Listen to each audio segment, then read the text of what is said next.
ඔන්න දැන් අපි ඇවිත් ඉන්නේ ලංකාවේ උතුරු කෙළවරට.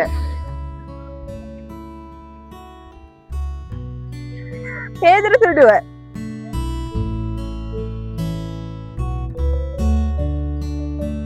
ඔන්න දැන් අපි ඉන්නේ පේදුරු තුඩුවේ තියෙන ප්‍රදීපාගාරයේ ඉදිරිපිට.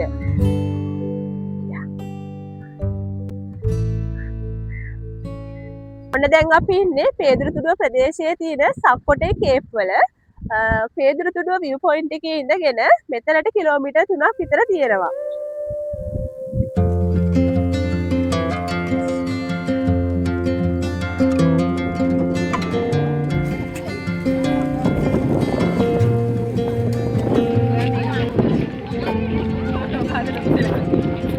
දැන් ඉන්නේ යාපනයේ තියෙන තවත් ප්‍රසිද්ධ තැනක. මෙතනට කියන්නේ යාපනයේ මන්ත්‍රී මාලිගාව කියලා. එහෙම නැත්නම් සංග්ලි රජතුමාගේ මන්ත්‍රී මාලිගාව. සංග්ලි රජතුමා කියලා කියන්නේ යාපනය පාලනය කරපු රජ කෙනෙක්. ඒ වගේම මේ මාලිගාවේ විශේෂත්වය තමයි ලංකාවේ තියෙන රාජ මාලිගාව අතරින් අද වෙනකොට ඉතිරි වෙලා තියෙන මාලිගාවක් විදිහට මේ මාලිගාව හඳුන්වන්න පුළුවන්. ඒ වගේම මේ මාලිගාව ඉදි කරලා තියෙන්නේ මයෝසීන උණුගල් භාවිතා කරලා. ඒ වගේම මෙහි කපරාරුව දාගෙන තියෙන්නේ උණුගල් භාවිතයෙන්.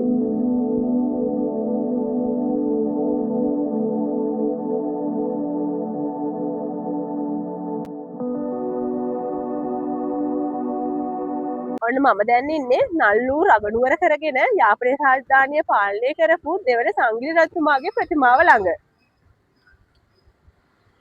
සංග්ලි ප්‍රතිමාව ළඟින් ඇවිදගෙන ආවට පස්සේ සංග්ලි රජතුමාගේ බලකොටුව බලා ගන්න පුළුවනි. ෆෝට් එකට ඇතුළට යන්න පුළුවන් මෙතනින්. ඔන්න දැන් අපි ඉන්නේ නල්ලූරු කෝවිල ළඟ. නල්ලූරු වල ලොකු සෙනගක් ඉන්නවා. ඒකට හේතුව තමයි මේ දවස්වල නල්ලූරු වල උත්සවය. ඉතින් අපි ගිහින් බලමු නල්ලූරු වල හින්දු සංස්කෘතිය මොන වගේද කියලා.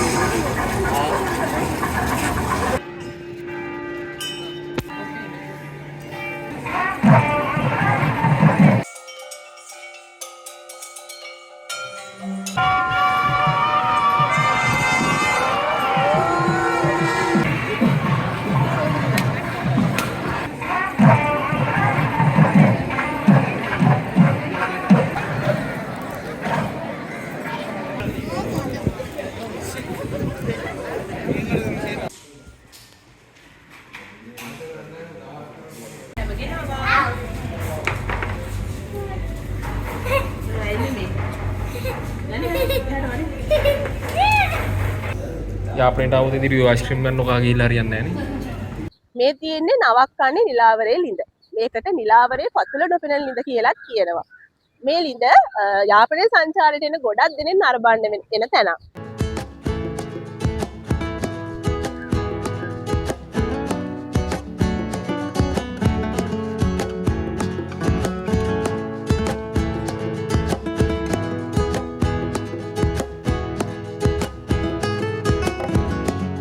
යාපනයේ සංචාරයට එන ගොඩක් දෙනෙකුට මග ඇරෙන තැනක් තමයි මේ. අපි දැන් ඉන්නේ කදුරුගොඩ විහාරය ළඟ. එහෙම නැත්නම් මෙතනද කියන කාන්තරෝදය කියන්නේ.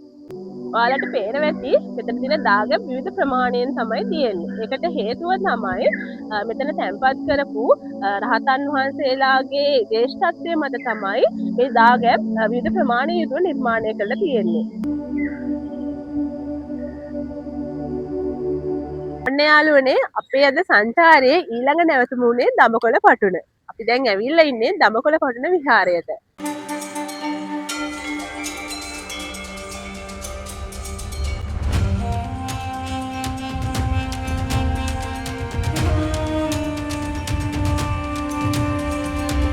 අපි දැන් ඉන්නේ යාළුවනේ කීරිමලේ පොකුණ ළඟ. මෙහි කාන්තාවන්ට හා පුරුෂයන්ට ස්නානය කිරීමට වෙන වෙනම පොකුණු දෙකක් තිබෙනවා. දැන් ලුණු මික්ස් වෙලා නැහැනේ. කරදිය මික්ස් වෙලා. ලංකාවේ උතුරු කෙළවරේ තියෙන සුන්දරම මුහුදු තීරයක් විදිහට KKS බීච් එක හඳුන්වලා දෙන්න පුළුවන්. මෙහි තියෙන නිස්කලංක බව සහ නොගැඹුරු මුහුදු තීරය නිසා බොහෝ සංචාරකයන් අතර අද වෙනකොට ගොඩක් ප්‍රසිද්ධයි මේ ස්ථානය. ගැඹුරුයිද? ඔතන ගැඹුරුයිද? ස්විමින් pool එකක් වගේද? පුතා ස්විමින් pool එකක් වගේද? ස්විමින් pool එකක් වගේද? KKS beach එන ඔයාලට මුහුදේ දිය නාන්න නිදහසේ ගත කරන්න විතරක් නෙමේ සෙල්ලම් කරන්නත් මෙතන children park එකක් තියෙනවා.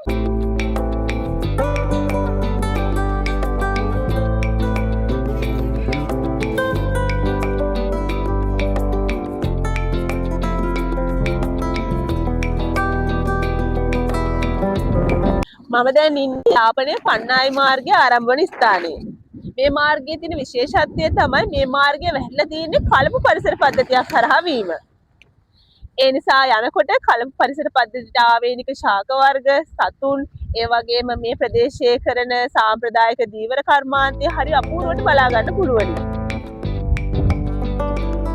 යාපනයේ බලකොටුව අසලින් වැටිලා තියෙන පන්නායි උද්‍යානය ළඟින් තමයි මේ පන්නායි මාර්ගය ආරම්භ වෙන්නේ.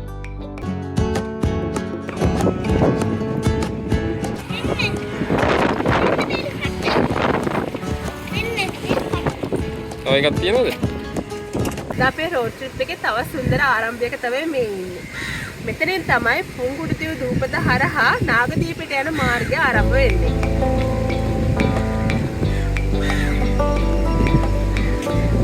පුංගුඩුතිව් කියන්නේ යාපනයේ තියෙන දූපත් සමූහයෙන් තවත් එක් දූපතක්. මේ දූපතට යන මාර්ගය වැටිලා තියෙන්නේ ඉන්දියන් සාගරය හරහා ඉදිකරන ලද පටු මාර්ගයකින්. මේ දූපත තුල සංචාරය කරන කෙනෙකුට දැවැන්ත කෝවිල් කිහිපයක් වගේම පුංගුඩුතිව් බයෝමැප් ගහත් බලා ගන්න පුළුවන්. මේ තියෙන්නේ කුරිකට්ටුවාන් ජැටිය. යාපනයේ ඉඳගෙන කුරිකට්ටුවාන් ජැටියට වෙනකම්ම බස් තියෙනවා. මේ ජැටිය විශේෂ වෙන්නේ නාගදීපයට වගේම ඩෙල්ෆ් වලට යන බෝට්ටු ආරම්භ වෙන්නේ මේ ජැටියෙන් වීම. ඩෙල්ෆ් වලට යන යාත්‍රා නිතරම නැහැ. දවසේ මුල්ම යාත්‍රාව තියෙන්නේ උදේ 7:30ට. ඊළඟ යාත්‍රාව තියෙන්නේ 8:30ට. ආයෙම දවල් 2:30ට සවස 4ට 4:45ට තමයි ඩෙල්ෆ් වලට යන යාත්‍රා තියෙන්නේ. සෙනසුරාදා ඉරිදා දවස්වල මේ වෙලාවල් වෙනස් වෙනවා. ඉතින් ඔන්න අපි ඩෙල්ෆ් වලට යන්නේ උදේ 8:30ට තියෙන යාත්‍රාවෙන්. මේ යාත්‍රාවලට වෙනමම ගාණක් ගෙවලා අපේ මෝටර් බයික්, පුරුසයිකල් අරගෙන යන්න පුළුවන්. ඒත් හැම යාත්‍රාවෙම එහෙම අරගෙන යන්න බෑ. විනාඩි 45ක පැයක විතර මුහුදු ගමනකින් තමයි ඩෙල්ෆ් දූපතට යන්න තියෙන්නේ. ඒ ගමන නම් ගොඩක් දුෂ්කරයි. යාත්‍රාව ඇතුළත ගොඩක් රස්නේ. ඒ වගේම පැද්දෙන නිසා වමනේ ක්ලාන්ත ගතියයි එනවා.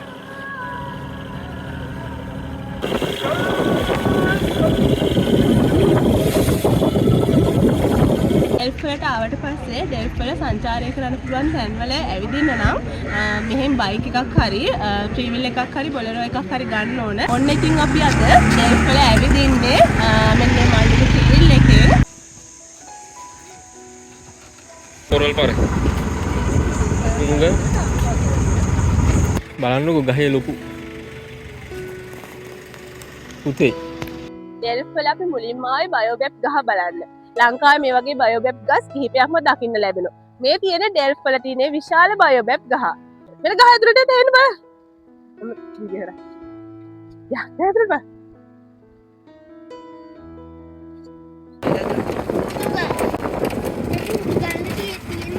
ඉතින් අපි දැන් ඇවිල්ලා ඉන්නේ ඩෙල්ෆ් වල කැලෑශ්‍රී මිනිසව්වට.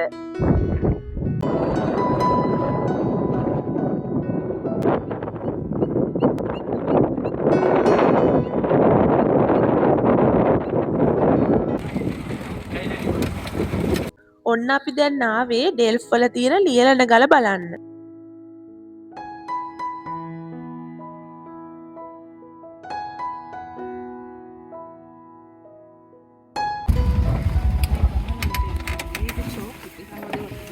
ඩෙල්ෆ් දූපතට ආවම ගොඩක් දෙනෙකුට මග ඇරෙන තැනක තමයි අපි දැන් මේ ඉන්නේ.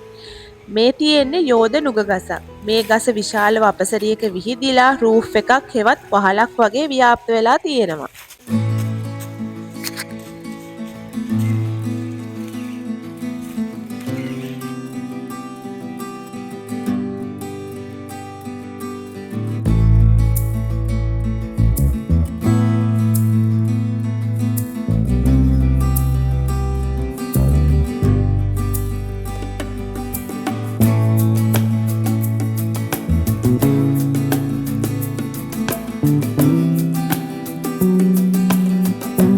අපි ඉන්නේ ඩෙල්ෆ් දූපතේ තියෙන ලන්දේසි රෝහල ළඟ.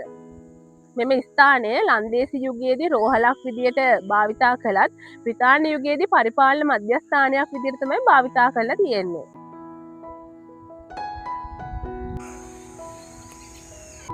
මේ භූමියේ තියෙන තව විශේෂ දෙයක් තමයි මෙන්න මෙතන ඉදි කරලා තියෙන ඉදිකිරීම.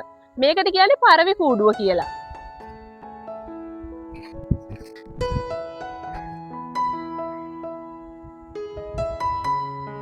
ඩෙල්ෆ් වල තියෙන සංචාරක ස්ථාන අතරින් තවත් විශේෂ තැනක තමයි අපි ඉන්නේ. මේ මීකම් බලකොටුව.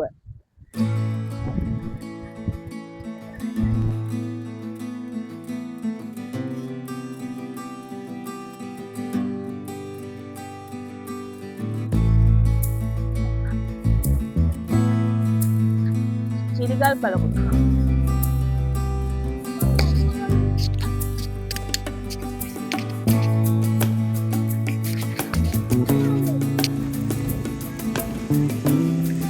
ඔන්න යාළුවනේ අපි දැන් ඇවිල්ලා ඉන්නේ ඩෙල්ෆ් වල බීච් එකට.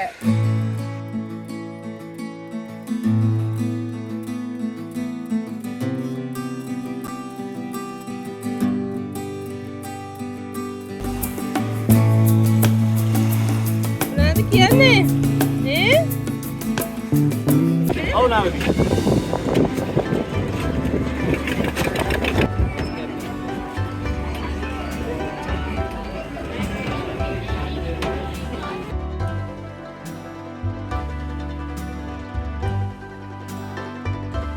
උදේ 7:30 ඉඳන් පැය භාගෙන් භාගයට නාගදීපයට යන බෝට්ටු තියෙනවා. විනාඩි 15ක විතර ගමනකින් නාගදීපයට ළඟා වෙන්න අපිට පුළුවන් වුණා.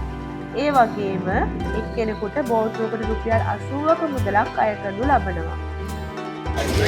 ඔන්න දැන් අපි ඉන්නේ නයිනතිව් වල. යාපනයේ සංචාරයට එන බොහෝ පිරිසක් නයිනතිව් වෙනවා. ඒකට හේතුව තමයි නාගදීප විහාරය නයිනතිව් තුළ පිහිටා තිබුණා.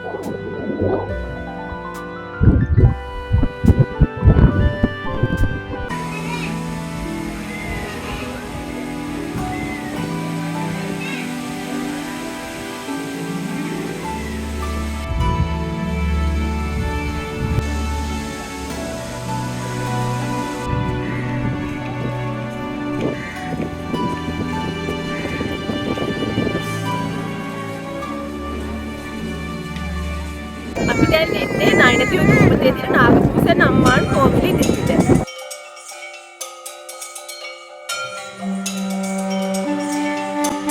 ඒ වගේම නාගදීපේ තවත් වැදගත් ස්ථානයක් තමයි නාගපූජනී අම්මාන් කෝවිල. ගෝපුරම් හෙවත් වර්ණවත් ද්වාර ස්තම්භ වලින් අලංකාර වී ඇති මෙම කෝවිල නැඳ පුදා ගන්න හින්දු බැතිමතුන් වගේම අනෙක් ආගමික බැතිමතුන්ද පැමිණෙනවා. අපි අද සංචාරය පටන් ගන්න යාපනයේ එක් කෙළවරක තියෙන හැමන් හිල් බලකොටුවේ.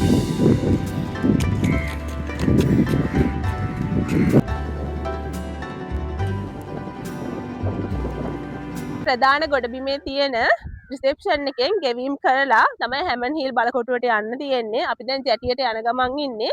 නාවික හමුදාවේ යාත්‍රාවකින් තමයි හැමන් හිල් බලකොටුවට යන්න තියෙන්නේ. යාත්‍රාවකට රුපියල් 3300ක මුදලක් අය කරනවා.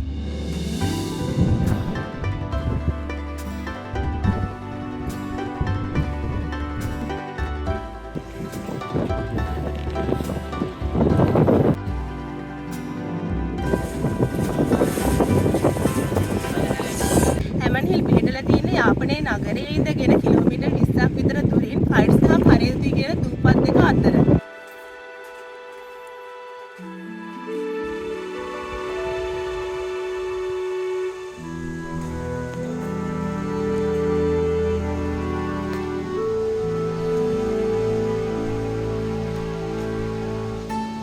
හිල් වලින් පස්සේ අපි ආවේ කරේ නගර වල තියෙන තව විශේෂ තැනකට. මේ තියෙන්නේ කරේ නගර කෝවාලම් ප්‍රදීපාගාරය.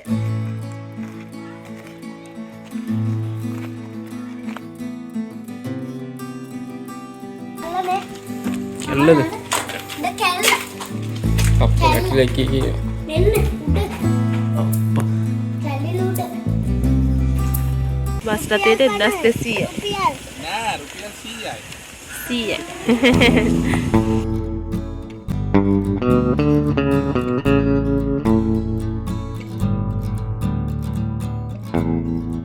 කරේනගර ප්‍රදීපාගාරය නැරඹීමෙන් පස්සේ අපි දැන් ඇවිත් ඉන්නේ කරේනගර වලදී තවත් සුන්දර තැනකට. මේ කැසුරුනා බීච් එක.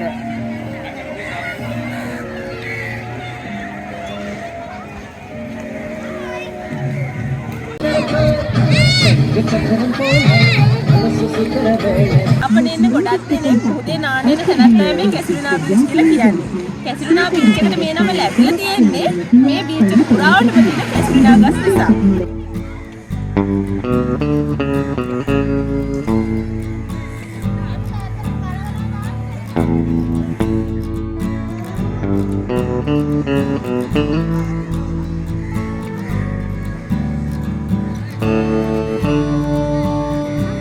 යාපනයේ සංචාරයට එන ගොඩක් දෙනෙක්ට යාපනයේ නගරයේ ආසන්නයේම බලන්න තියෙන සංචාරක නැවතුමක් තමයි ජැප්න ෆෝර්ට් එක කියලා කියන්නේ.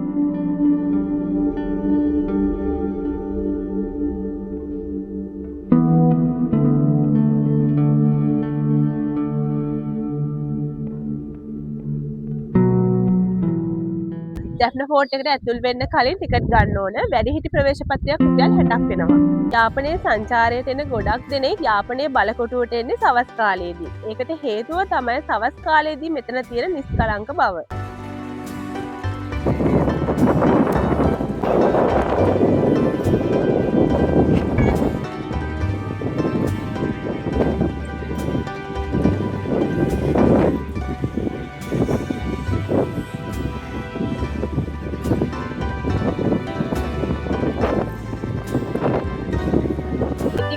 දැන් අපි ඉන්නේ යාපනයේ කොටුව ළඟම තියෙන පන්නාය උද්‍යානයේ.